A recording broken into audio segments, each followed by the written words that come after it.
For all these 3 counts, we have decided to inflict her with only one sentence, that is sentence of death. This is a plain verdict.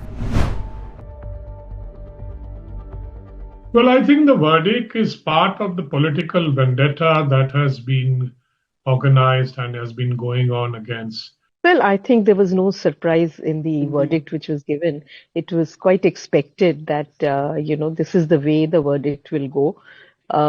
Because it was, the whole process has been designed in such a way.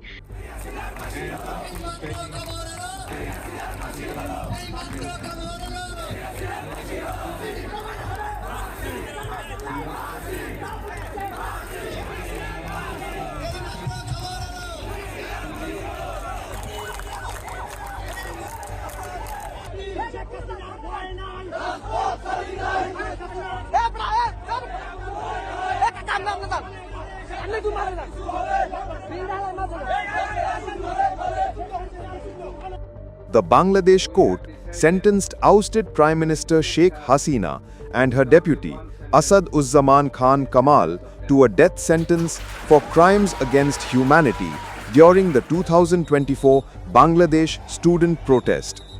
Even former Inspector General of Police Chowdhury Abdullah Al-Mamun was found guilty of committing crimes against humanity.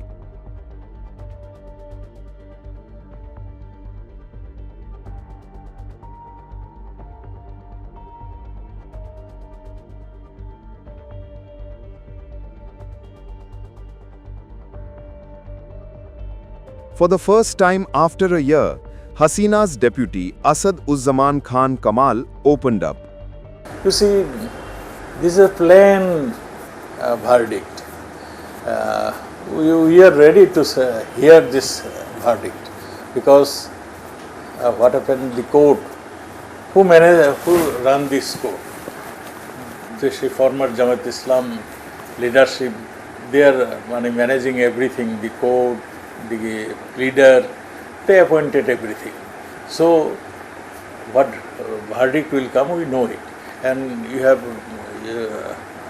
you remember one thing, after August 5th, Pakistani government announced that we have taken the revenge of 71.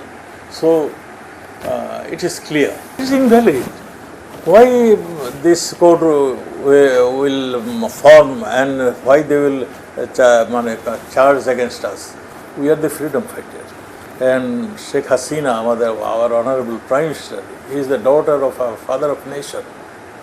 And we fought against Pakistan. We fought against the supporter of that time, Jamaat Islam, who formed Al-Badr Bahini, Rajagar Bahini, who helped Pakistani soldiers to enter our villages. And they, village after village, they burned and they raped our women. This was the scenario. So the people didn't forget this thing. And they are taking that revenge by this court. Our Honorable Prime Minister clearly mentioned that if I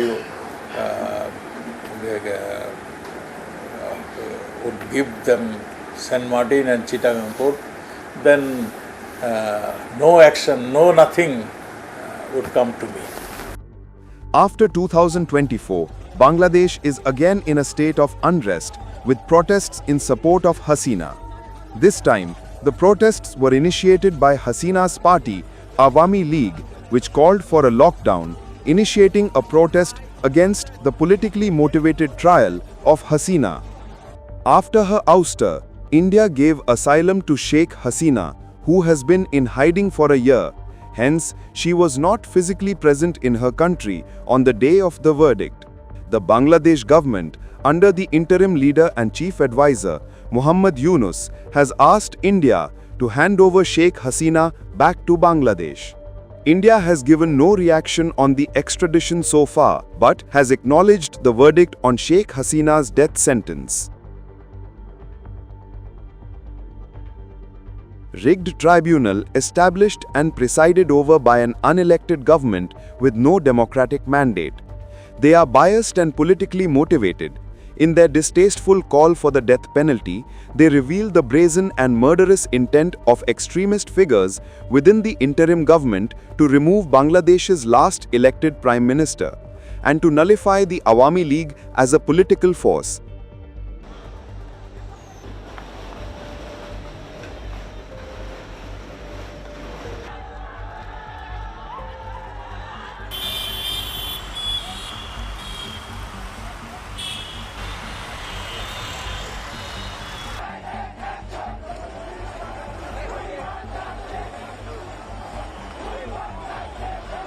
Well, I think the verdict is part of the political vendetta that has been organized and has been going on against Sheikh Hasina and the Awami League.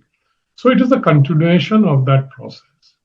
As you know, the judiciary has been weaponized there with former judges, and many judges have been removed, and the interim government has put in their own people there. So nobody is surprised by this verdict. And I think it means that now the Awami League has to decide whether they will carry on the struggle or they keep quiet, which I doubt very much. I think the struggle will go on, and the verdict will not be accepted by the Awami League.